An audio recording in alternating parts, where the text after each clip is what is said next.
saudara-saudara jamaah yang kami cintai. Mari kita menggunakan waktu pada saat ini dengan penuh keyakinan, penuh ketulusan untuk melakukan perbuatan-perbuatan baik atau perbuatan-perbuatan yang berjasa atau jasa-jasa kebaikan. Semoga dengan jasa kebaikan yang kita lakukan itu bisa menyuburkan kebajikan-kebajikan di dalam kehidupan kita sekarang maupun kehidupan kita yang akan datang. Pada saat ini kita bersama-sama merayakan Sanggadana di masa Katina setelah para bante menjalankan masa wasa selama 3 bulan. Tahun ini, tahun 2024, Sangga Theravada Indonesia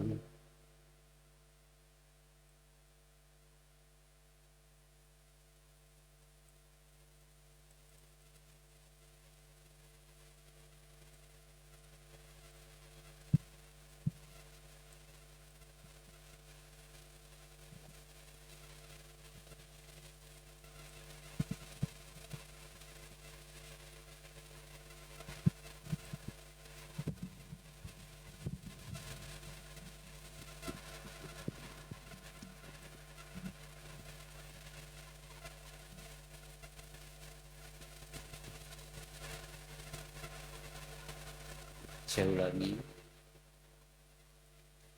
Pada tahun ini Sangga Theravada Indonesia ada beberapa yang sudah melewati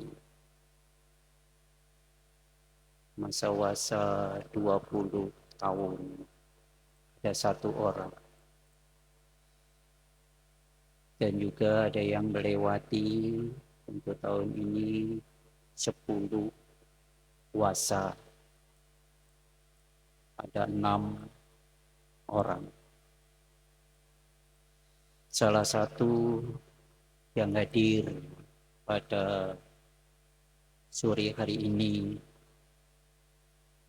yaitu Biku Indah Medu yang berwasa di Wihara Mahasampati, putra daerah itu Medan.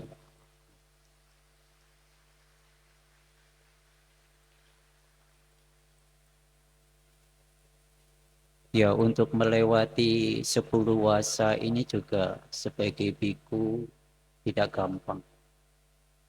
Tantangan, rintangan, hambatan, godaan ya, cukup banyak. Memang di dalam satu tradisi atau komentar-komentar atau keyakinan-keyakinan, baik itu tertulis maupun yang tidak tertulis, kalau satu daerah itu bisa muncul orang-orang bajik, orang-orang yang berjuang memasuki di dalam sangga, itu daerah itu akan maju. Dia terbukti di kota Medan ini ada tiga putra daerah yang hadir di sini dari Medan. Bante Wipulasilo dari Nias, kemudian Bante Abijato yang terkenal di YouTube-nya. Semoga tidak terkenal hanya di YouTube, nanti terkenal juga peningkatan batinnya. Semoga bisa mengikis pengotor batinnya, akhirnya bisa menjadi manusia yang lebih mulia, yang sesuai dengan tujuan Sangga didirikan. Tadi siang itu sudah dibuat tumpeng ulang tahun Sangga Theravada Indonesia yang ke-48. Sebenarnya juga Magabudi juga ulang tahun, sama umurnya 48. Hanya Magabudi lahirnya lebih dulu, kira-kira tanggal 3 Oktober. Kalau Sangga Theravada lahirnya 23 Oktober tahun 1976. Genap sekarang sudah melalui 48 tahun. Kemudian Bante Indamedo juga sudah dibuatkan tumpeng syukuran mencapai atau telah melewati 10 wasa. Putra daerah ya semoga juga bisa mengikis pengotor-pengotor batin juga menjadi mulia seperti tujuan di dalam Sangga. Ya, Sangga Theravada Indonesia didirikan oleh 5 biku, putra-putra terbaik Indonesia sendiri. Didirikan di Tanah Putih, Semarang. Biku 5 yang mendirikan Sangga Theravada Indonesia habis atau di Upasampada, kemudian kembali ke Indonesia, kemudian mendirikan Sangga Theravada Indonesia. Itu Bante atau Biku Agak Balu yang terkenal sekali Pak Cornelis Wawor. Kemudian Biku Kema Sarano. Yang ketiga Biku Sudhamo yang ada di Lasem, sampai meninggal di Lasem juga. Bante Nyanawuto, terus Bante atau Biku Kimio. Jadi 5 biku yang mendirikan Sangga Theravada Indonesia. Waktu tahun 88 ya, saya menjadi samanera. Menjadi samanera di Sumatera belum ada Theravada.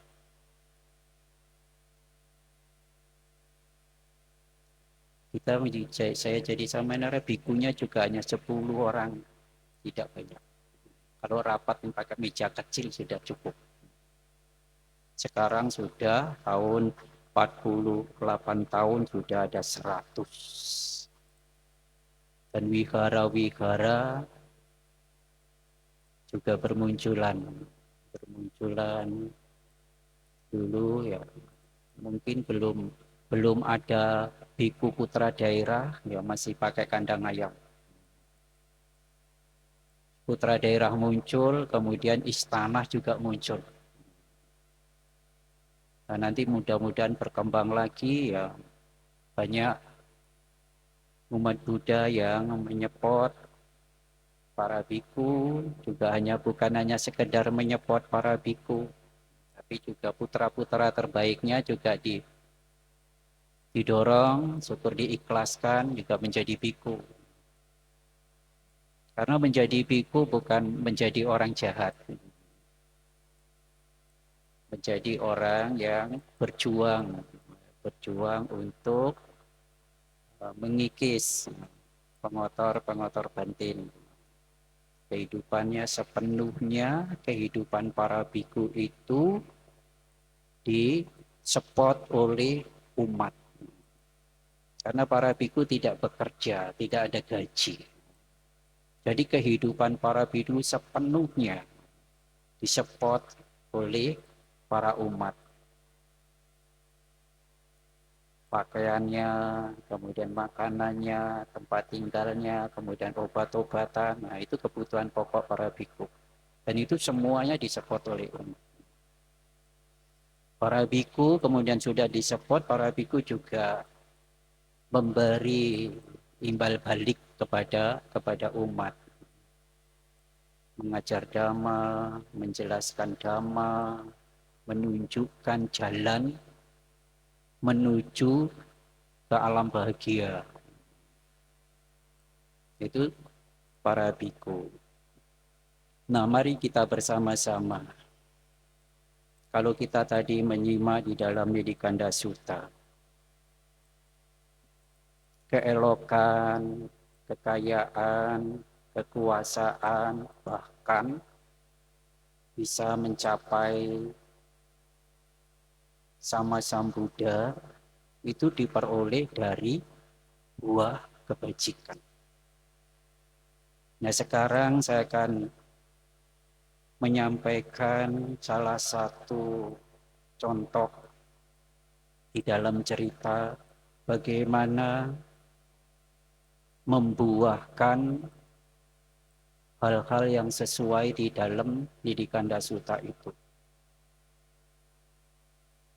Ada satu contoh, yaitu ada pemuda yang melakukan perbuatan baik dan selalu melakukan perbuatan baik. Pemuda ini ya membuat jalan antar desa. Jika desa yang terpencil kemudian dibuat jalan supaya ada menyambung. Nah, satu ketika ditanya sama teman-teman, sama anak-anak muda juga, kamu mengapa kamu mengerjakan ini? Oh, ini jalan menuju ke surga. Oh, kalau begitu saya mau. Kemudian ditanya lagi yang teman-teman yang lain sampai berkumpul menjadi 33 muda.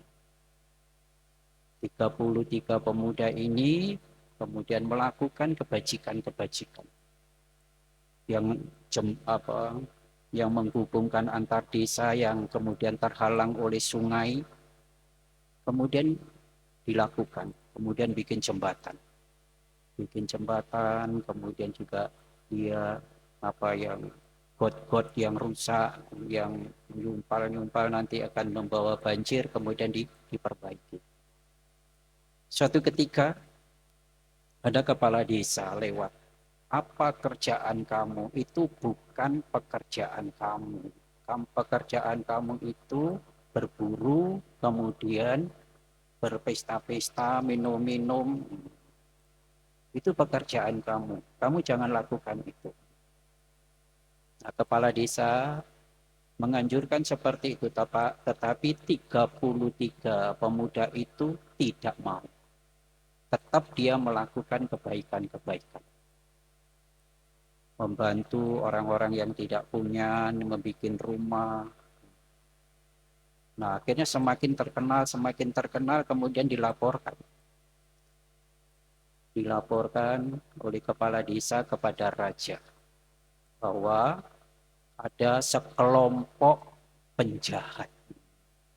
Dilaporkan itu adalah ada kelompok penjahat yang akan mengganggu. Nah, akhirnya rajanya tidak pikir panjang, kalau begitu tangkap pemuda itu. Kelompok itu tangkap, kemudianlah ditangkap. Sudah ditangkap, kemudian terus dianjurkan oleh raja untuk dihukum. Ketika politika itu dibawa ke lapangan, kemudian ditonton orang banyak, kemudian ada gajah,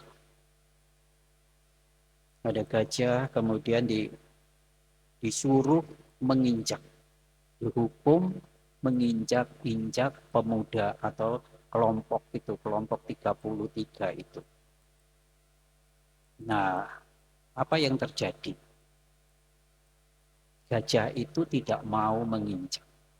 Udah dekat kemudian balik. Dicoba lagi, kemudian sudah dekat lagi, balik lagi. Tidak mau. Oh, ini mungkin takut. Gajahnya melihat orang-orang, dia takut. Tutupi. Kemudian ditutup karpet atau ditutup dengan jerami-jerami supaya tidak kelihatan. Manusianya itu tidak kelihatan. Supaya gajahnya mau jalan. Mau menginjak. Tetapi apa yang terjadi? Sudah ditutup, sudah apa? Kemudian gajahnya suruh jalan lagi. Akhirnya tidak mau lagi, balik lagi. Loh, ini kenapa? Kemudian raja mendengar bahwa gajahnya tidak mau menginjak yang dihukum itu. Kemudian 33 itu dipanggil. Apa yang kamu lakukan di dalam keseharian kamu? Sampai gajah pun tidak mau menginjak kamu. Ini cerita sebelum dipanggil itu, waktu mau diinjak itu, kemudian pimpinan dari pemuda itu, sekarang kita tidak bisa pergi kemana-mana, sekarang kita hanya akan menerima hukuman. Ini hal yang perlu digarisbawahi, yang harus digarisbawahi dalam kehidupan kita sebagai satu contoh. Orang yang dihukum ini sudah mau diinjak gajah itu, kemudian disuruh menghilangkan ketakutan. Kamu, teman-teman, jangan takut. Kamu akan diinjak gajah, kamu jangan takut. Dan kamu jangan memiliki kebencian sedikit pun kepada kepala desa, kepada raja, kepada gajah. Kembangkanlah cinta kasih sayang. Kembangkan cinta kasih sayang. Tidak ada penolong yang lain. Kembangkanlah cinta kasih sayang kepada gajah, kepada kepala desa, kepada raja. Jangan punya kebencian sedikit pun. Itulah yang membuat gajah tidak mau menginjak. Akhirnya kemudian diceritakan ketika pemuda ini bercerita kepada raja. Karena raja dipanggil, apa yang dilakukan dalam keseharian kamu? Saya membantu di desa-desa, membuat jalan untuk tembus antar desa, kemudian membuat jembatan supaya menghubungkan antar desa, kemudian membersihkan selokan-selokan. Itu jalan menuju ke surga. Akhirnya raja mendengarkan cerita itu, loh ini kan bukan kejahatan. Loh, siapa yang bilang kejahatan? Kepala desa. Akhirnya kepala desa ditangkap, dijadikan budak seumur hidup di kerajaan. Akhirnya ketika pemuda ini diberi wilayah untuk membangun, untuk dikuasai. Akhirnya ya 30 desa ini membangun, akhirnya menjadi makmur. Dari 33 pemuda itu kemudian lahir Kan tidak ada sesuatu yang hidup terus. Pada satu saat juga akan mengalami kematian. Orang baik juga akan mengalami kematian. Tua, sakit, dan mati. Karena matinya sudah jasanya itu baik, jasanya itu besar, terlahirlah di alam dewa. Nah itu di dalam Nidikanda Sutta itu ada. Walau menjadi pimpinan rajanya dewa, yaitu Dewa Saka di Tawatimsa. Itu menjadi dewa. Nah itu sekarang apa yang dilakukan oleh bisa menjadi pimpinan para dewa itu? Salah satu para dewa ini, Dewa Saka yang terkenal itu. Apa sumpahnya? Ini pemuda maga, namanya pemuda maga. Pemuda maga ini memiliki 7 sumpah.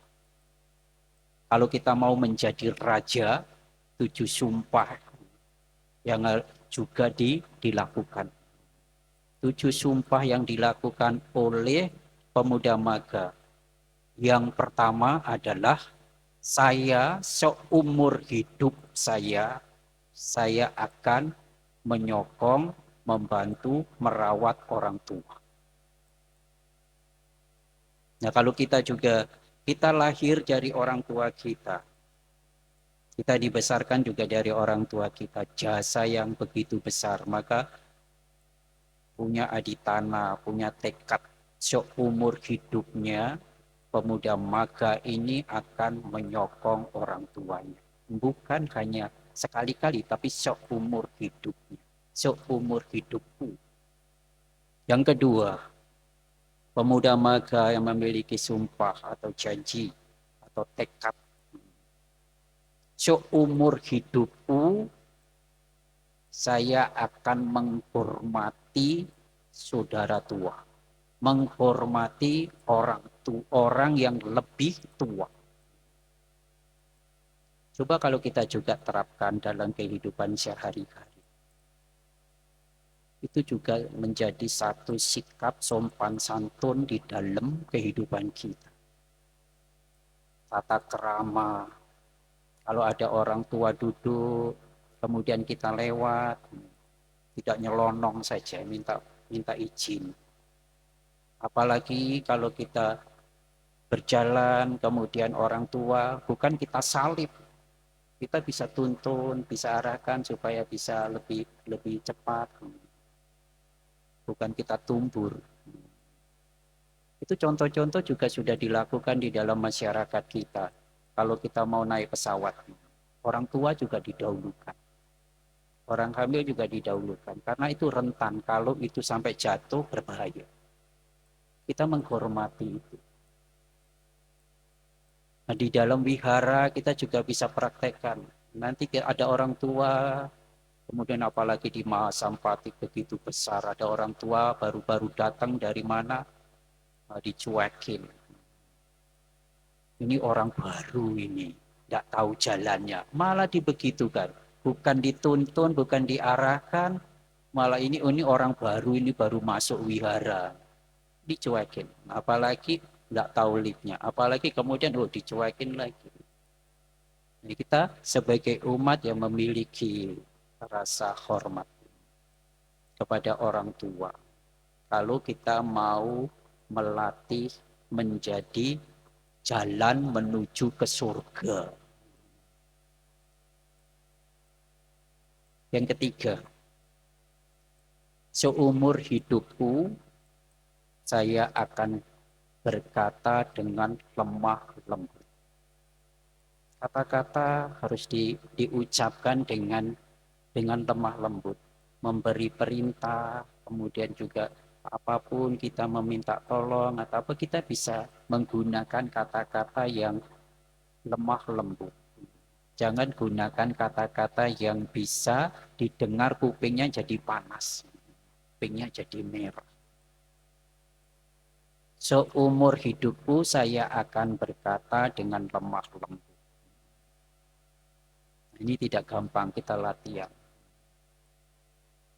Yang keempat, seumur hidupku saya tidak akan berbicara memecah belah atau bergosip. Maaf ya kalau di Indonesia kalau sudah berkumpul 3 atau 4 orang, apalagi ibu-ibu, wah, yang dibicarakan tetangganya, kemudian keberhasilan orang, kemudian dijelek-jelekin, membuat orang lain itu ya kita membicarakan orang sampai apa seperti episode. Sekarang ngomongin, besok ketemu ngomongin lagi.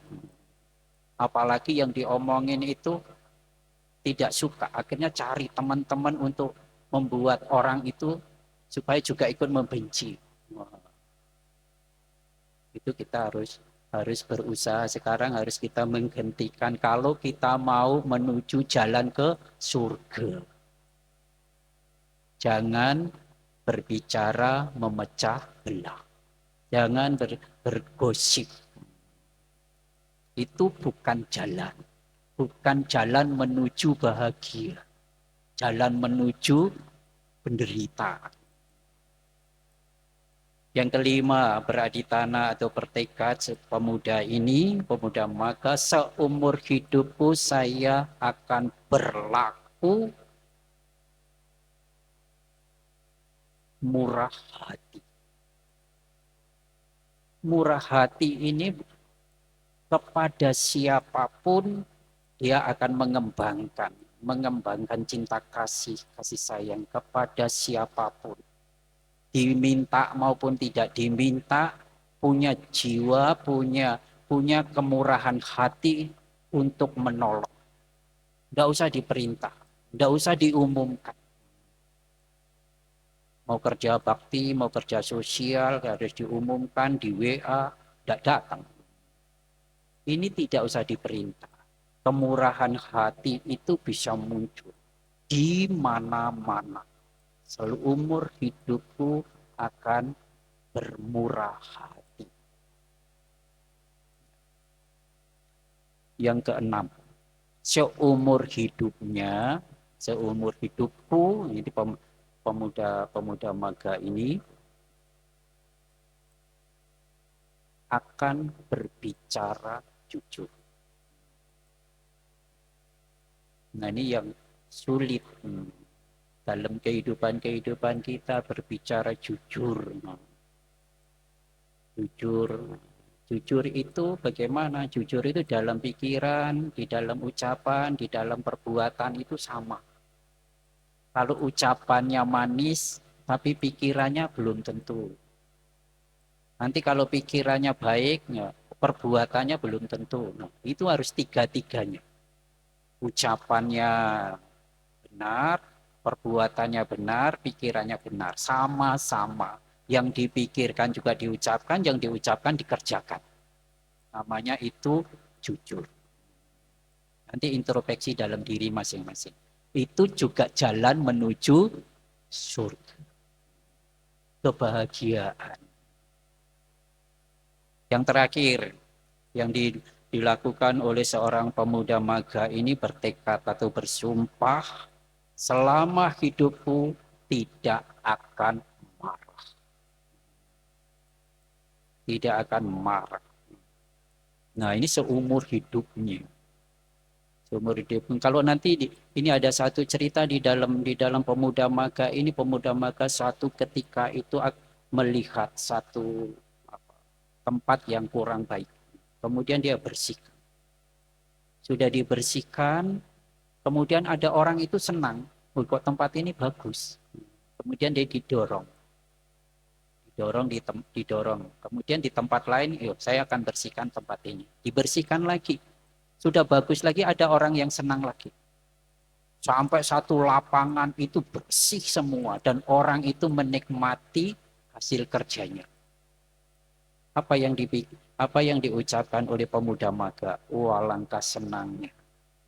Saya melihat orang-orang itu menikmati kerja saya.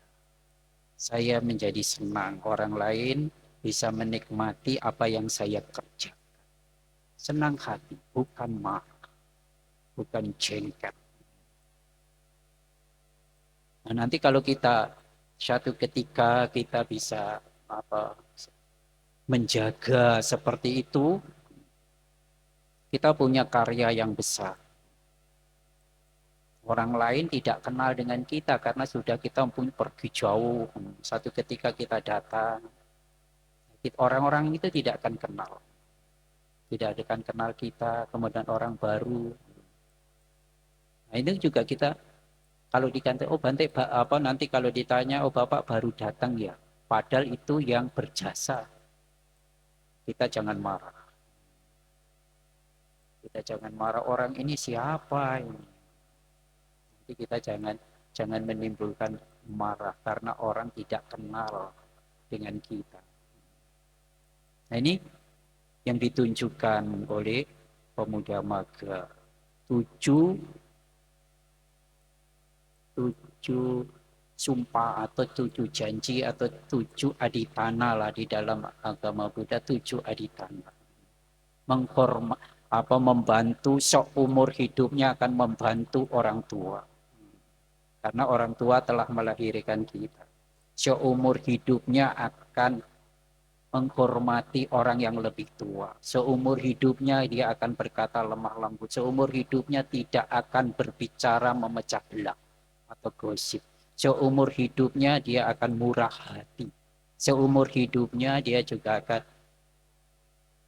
berbicara jujur. Seumur hidupnya tidak marah. Itulah tujuh sumpah atau tujuh aditana. Nah, kalau kita bisa menandaskan lagi di dalam melakukan perbuatan kebajikan ini, kita bukan hanya untuk menuju ke alam surga, bukan kita untuk menuju menjadi kaya raya atau menjadi penguasa dunia atau bisa menjadi rajanya para dewa. Tapi perbuatan baik yang kita lakukan ini akan bisa mengantarkan menjadi manusia yang lebih agung, lebih mulia. Perbuatan kebajikan yang kita lakukan di dalam Nidikanda Sutta itu salah satu bisa menjadi sama Sam Buddha. Bisa menjadi Paceka Buddha, bisa menjadi arahat dari perbuatan kebajikan. Nah, kalau kita melakukan kebajikan, bagaimana supaya kita bisa mencapai arahat, jika menjadi Paceka Buddha, bisa sama Sam Buddha? Lihatlah di dalam cerita ini untuk bertekad. Ada 4. Bukan sekedar menjadi rajanya para dewa, akan lebih tinggi, akan menjadi manusia yang agung. 4 tekad kita miliki. Kalau kita mau menjadi rajanya para dewa atau menjadi terlahir di alam dewa, itu seperti pemuda maga. Sekarang kita tingkatkan. Bukan hanya sekedar menjadi rajanya para dewa, tapi bisa menjadi manusia teragung. Menjadi sama Sam Buddha. Atau menjadi Paceka Buddha. Atau menjadi arahat. Apa tekadnya? Yang pertama, kalau kita mau menjadi orang agung atau perbuatan baik yang dilakukan orang ingin menjadi orang agung. Yang pertama, kalau dia memberi, dia akan melakukan kebaikan. Dia punya. Orang yang dikasih itu ada. Kalau orang kaya, kemudian dia punya materi, orang lain juga bisa diberi. Kalau bagi orang agung ingin menjadi orang yang akan menjadi lebih luhur, kalau dia ingin mau berbuat kebajikan, dia punya barangnya. Ada orang yang mau diberi. Tetapi pikirannya tidak muncul. Tidak muncul untuk memberi itu tidak muncul. Seperti kita, di dalam kehidupan kita, kita punya. Dan orang yang mau diberi itu sesungguhnya ada, tapi pikiran kita tidak muncul. Apa yang harus dilakukan? Kalau orang ingin menjadi orang agung, bertekad, merenungkan. Mungkin di dalam kehidupanku yang lalu, yang lampau, saya tidak suka memberi. Maka saat ini saya punya, orang yang diberi ada, pikiranku tidak muncul. Saat ini pun saya akan hancurkan kekikiran saya. Saat ini kemelekatan saya juga akan saya hancurkan. Saya akan melakukan perbuatan baik. Dan saya akan melakukan memberi. Yang pantas diberi. Saya akan melakukan. Akan menghancurkan kekikiran saya. Akan menghancurkan kemelekatan saya. Akan menghancurkan keserakahan saya. Itulah satu tekad. Dimulai detik ini, kemudian dia melakukan kebaikan-kebaikan. Tekad yang kedua, kalau ingin kita menjadi orang agung atau orang agung yang lakukan kalau ingin menjadi orang agung itu. Barangnya ada untuk diberikan. Orang yang diberikan juga ada. Tetapi barang yang mau pikirannya itu ada. Tapi barang yang mau diberikan itu buruk, tidak layak. Atau kalau makanan ya basi. Apa yang harus direnungkan oleh orang yang menjadi orang agung itu? Kalau kondisi seperti itu, orang yang mau diberi ada, kemudian barangnya juga pikirannya muncul, tapi barangnya cacat atau busuk atau kurang pantas.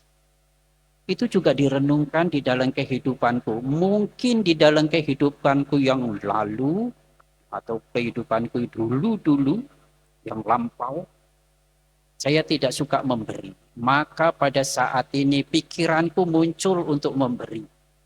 Orang yang akan diberi ada, tapi barangnya cacat.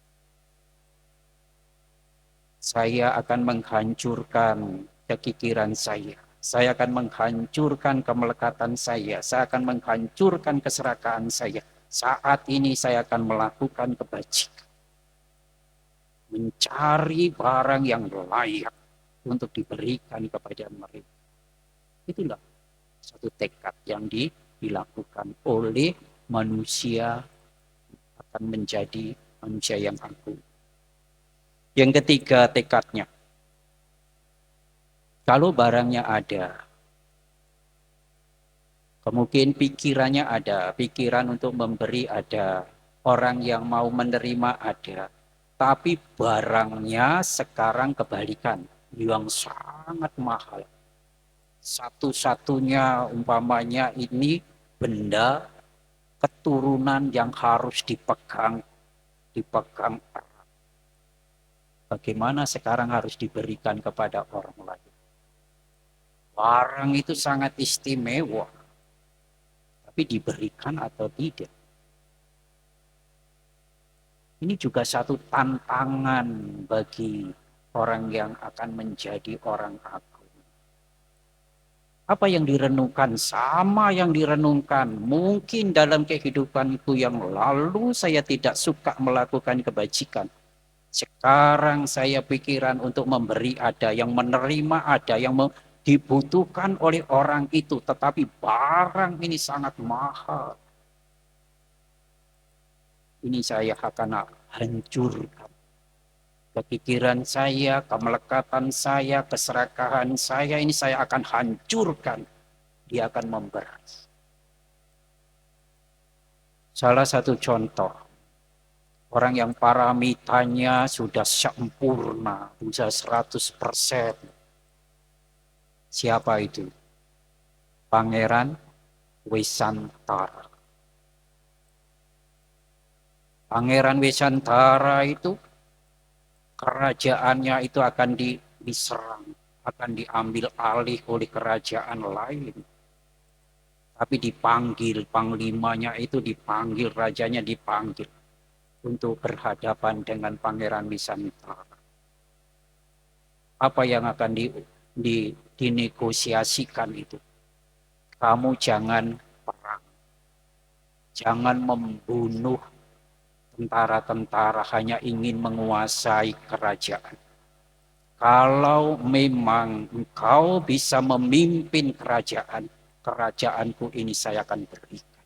Dan saya hanya membawa pakaian yang melekat di badan saya. Harta semua kuasailah. Itulah paramita yang sudah tinggi. Kita mungkin sulit untuk mencari kedudukan aja sudah berperang. Semua menghalalkan cara. Itu kita melatih untuk melakukan orang yang aku. Kesempurnaan bisa akan menjadi sama Sang Buddha. Itu juga memikirkan seperti itu. Mungkin di dalam kehidupanku yang lalu saya tidak mau melakukan perbuatan, maka saya pikiran muncul untuk melakukan kebaikan. Orang yang butuh itu ada. Tapi saya masih punya keraguan atau untuk melepas, itu ya harus dihancurkan kemelekatan. Yang terakhir, yang keempat, ingin menjadi orang yang agung. Apa yang akan dilakukan oleh orang yang ingin menjadi lebih luhur? Kalau mau melakukan kebajikan, dan kebajikan yang dilakukan itu barangnya ada, yang menerima ada, kemudian dia memberi. Sudah memberi, tidak melekatkan aku di tempat barang yang sudah diberikan itu. Itu milik saya. Tapi sudah diberikan oleh orang dan orang itu sudah terima. Tapi kita masih melekatkan barang itu milik saya. Itu juga di mana-mana umat Buddha harus latihan. Latihan untuk melepas barang yang sudah diberikan, diterima oleh orang lain. Lepaskanlah itu supaya kita tidak menderita. Contoh yang paling mudah dalam keseharian kita. Bante, saya ini masak dari pagi. Jam 3 saya sudah masak, kemudian berdana. Sudah saya berikan sama Bante. Bante hanya melirik saja, tidak ambil. Apa yang terjadi? Sakit hati, menderita atau tidak? Menderita. Kalau kita sudah berikan, saya mau melakukan kebajikan dan kebajikan yang saya berikan sudah diterima oleh orang dan itu sudah menjadi milik orang itu. Selesai. Kita masih happy, masih bahagia. Tidak melekatkan keakuan di situ. Ini latihan. Ingin menjadi orang yang agung. Kalau kita masih sulit, apa yang sudah kita lakukan dan kita masih sering melekatkan ke benda yang kita lakukan itu, kita harus merenungkan seperti orang agung renungkan. Mungkin di dalam kehidupanku yang lalu, saya tidak suka memberi. Sekarang saya memberi, juga masih melekat. Padahal itu harus sudah menjadi milik orang itu. Jasa yang kita lakukan itu selesai. Diterima oleh orang lain itu dia selesai. Tidak usah diingat-ingat. Karena apa? Hal itu yang sudah kita lakukan itu pasti akan kembali kepada si pembuat itu sendiri. Atau contoh yang paling mudah lagi. Kalau kita menanam mangga, umpamanya ada satu, kalau dulu ada namanya kemah pramuka. pramuka, kemudian disuruh nanam kenang-kenangan di daerah itu. Nah, kemudian kita nanam buah mangga di daerah itu. Kemudian kita dari SD, kemudian kita SMP, SMP, kemudian SMA, kemudian lulus, tidak pernah ke desa itu. Suatu ketika kita di perguruan tinggi, kemudian ada PKL. Ada PKL, ada kemudian di desa itu kemudian ada pohon mangga, buahnya lebat dan buahnya manis. Masyarakat itu kemudian ini kenang-kenangan dulu ada SD kemah di sini. Sekarang menanam pohon mangga. Di sini kemudian masyarakat sini suka buahnya karena buahnya manis. Orang yang menanam lupa. Orang yang menanam lupa tapi buahnya tetap buah mangga. Tetap manis, tetap membawa kebahagiaan. Seperti itu kalau kita menanam, lupakanlah. Kalau kita sudah berbuat jasa yang kita lakukan, kemudian terima orang itu menjadi milik orang itu, kita tidak usah seperti kalau pegang ular itu pegang ekornya. Berbahaya kalau ularnya balik mati. Itu kalau kita tidak rela barang yang sudah kita berikan itu kita masih nempel. Itu seperti ular. Memegang ular yang satu ketika bisa balik mata. Bisa kita menderita. Kalau kita memberi kemudian kita lepaskan gitu.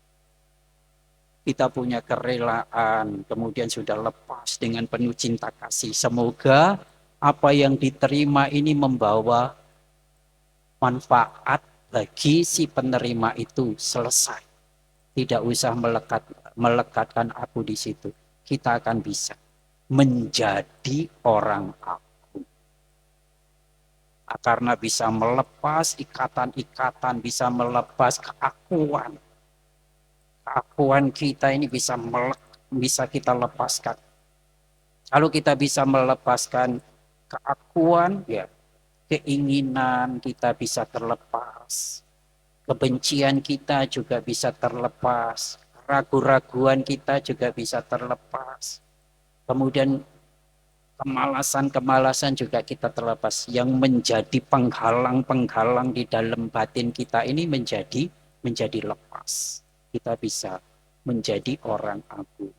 4 hal untuk menjadi orang agung. Sekarang bertahap. Kalau tidak bisa menjadi orang agung, menjadilah seperti pemuda maga. Jadi bahagia di dalam kehidupan sekarang, bahagia di alam surga.